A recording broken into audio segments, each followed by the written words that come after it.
What's up guys, welcome back to another UK housing market update for August 2022. The UK economy is in a bit of a weird state right now. The GDP growth has been declining. We're now at 0.8% for the last quarter. We've got rising living costs, we've got rising inflation. We've got a professional comedian for a prime minister.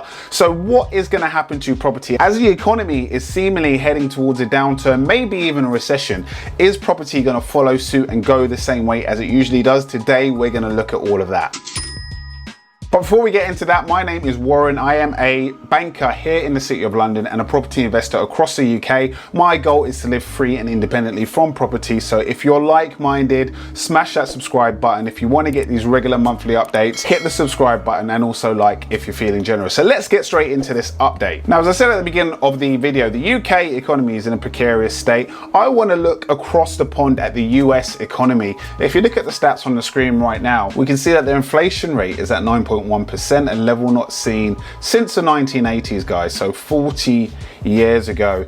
Their unemployment rate is at 3.6% and their GDP growth rate, guys, is at -1.6%. This was for the quarter end in March. When the quarter end in June comes out, if it turns out to be negative again, that's 2 consecutive quarters of negative GDP growth. That means that the country is officially in recession. Now let's take a look at the United Kingdom, and what we can see here is that our economic indicators are pretty similar to the US. We're at 9.4%, so we're higher in terms of inflation. We're also higher in terms of unemployment at 3.8%. However, GDP growth for the quarter end in March is at 0.8%. So it's not quite negative. However, it has been declining. The quarter before was 1.3%. So are we heading in the same direction as the USA in terms of our economy? Are we heading into recession? Next quarter's figures are going to be really interesting to take a look at. And I like to compare the US and the UK economy because our economies are so interlinked and very similar. What happens in the US tends to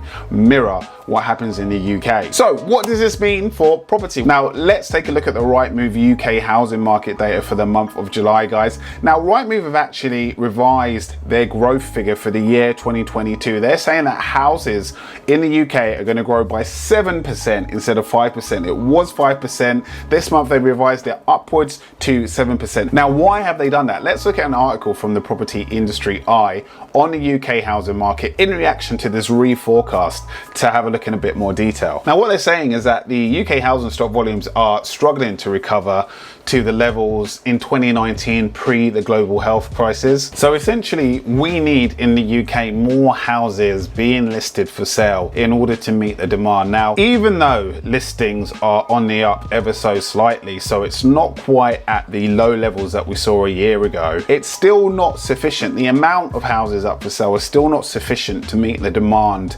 for houses to buy in this country. They give some specific numbers. They say the number of new sellers coming to the market is up by 13% compared to the same time last year. However, overall, the total available stock of houses is still 40% down on June 2019. So in summary, guys, in the short term, the stock of houses is slowly going up, but it's still a lot lower than it was in 2019 before the global health crisis. There still is a lot of work to do. We're still at only 60% of that level. So there is an undersupply still, and there is an over demand still for property, even though demand right now is lower than it was at the beginning of the year and 12 months ago, because we all know what's been going on in the economy. There's a war going on right now. We're feeling the after effects of the global health crisis. We're feeling the after effects of Brexit. The cost of living is going up, inflation is going up. People are now beginning to reassess whether they can actually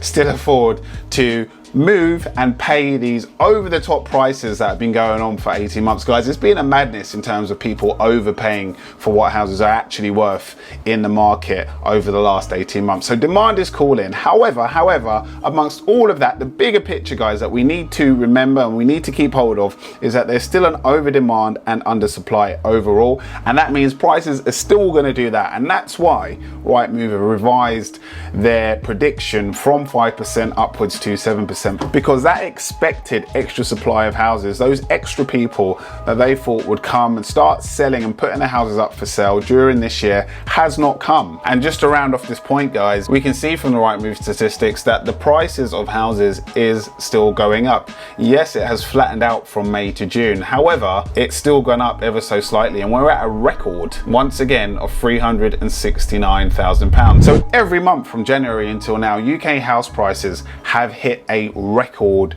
peak. It's really important to remember that, and the expectation is that they will carry on rising from now until the end of the year. And we can look to an article in Mortgage Strategy Online to see what the government is trying to do to address the undersupply of housing stock in the UK. Interestingly, they're looking at introducing a new government scheme whereby people can build their own houses with just a 5% deposit. Very similar with the Help to Buy equity loan. This one's called the Help to Build equity loan.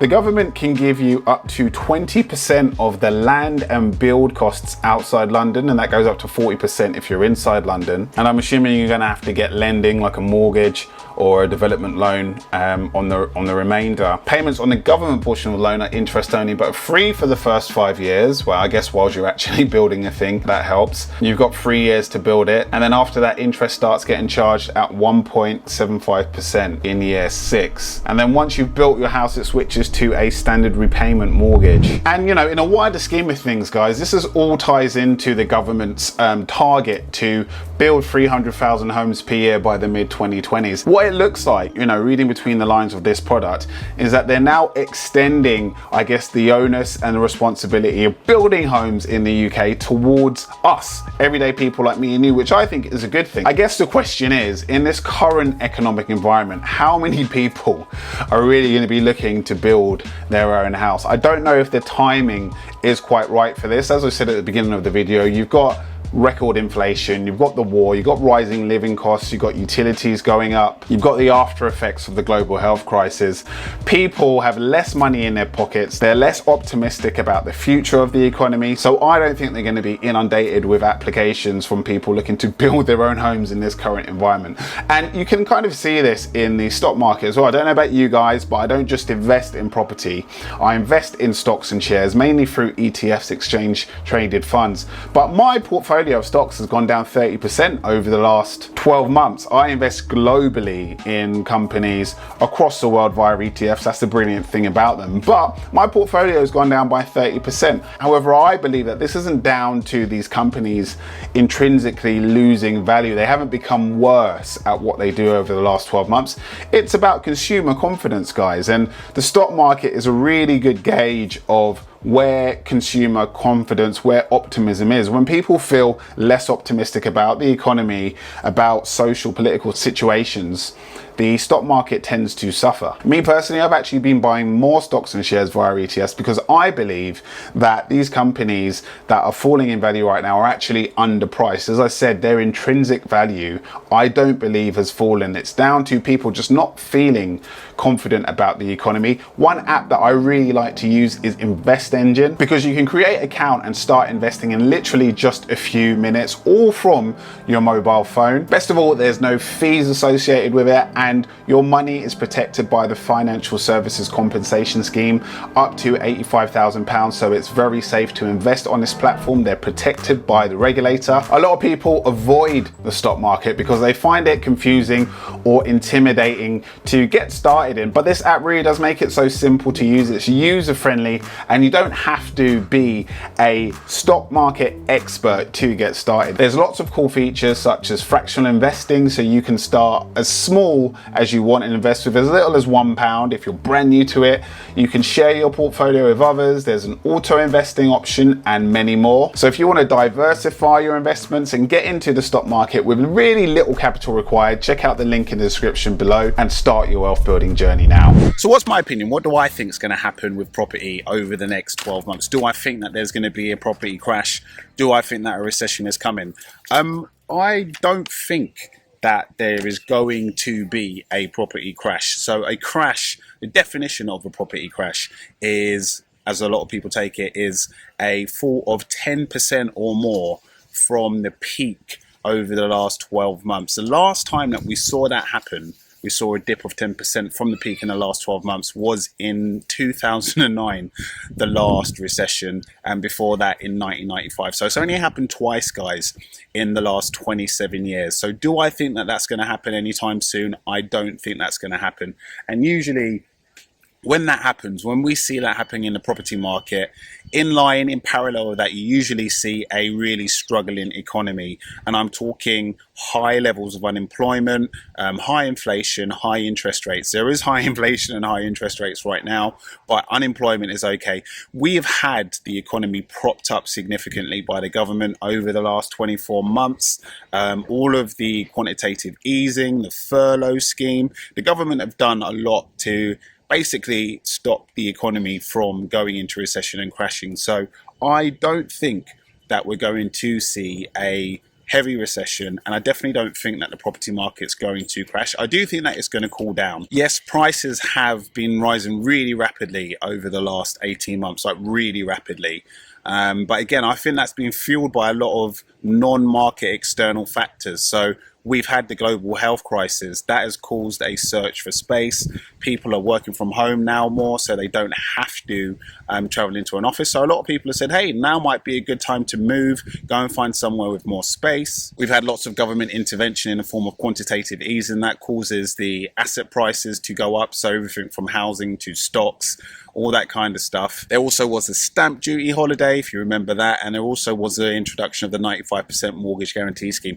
What am I trying to say? All of these factors have worked together to really cause the housing market to grow rapidly. Now that's all dissipating and we're seeing the housing market cooling down. It's still growing, by the way, it's still growing, but the rate of growth is slowing down right now. But overall, guys, as I said earlier in the video, there's still a gap between supply and demand. So I still think that the economy, the property market is going to grow. As we saw earlier in the video, 7% is a forecast for this year, which is in line with the last 10 years. I don't think a crash is going to happen. All that's happening is that the housing market is slowing down from the crazy growth that we've seen over the past 18 months. So that's my take on it, guys, but let me know what you think in the comment section below. I could be wrong, this is just my opinion. So guys, I hope that was useful. I hope you found this August 2022 UK housing market update informative. If it was, guys, subscribe, hit that like button for the algorithm. I'm over at TikTok at Wealth Warren now. I'm at Instagram at The Wealth Warren. Give me a follow and I'll see you guys soon.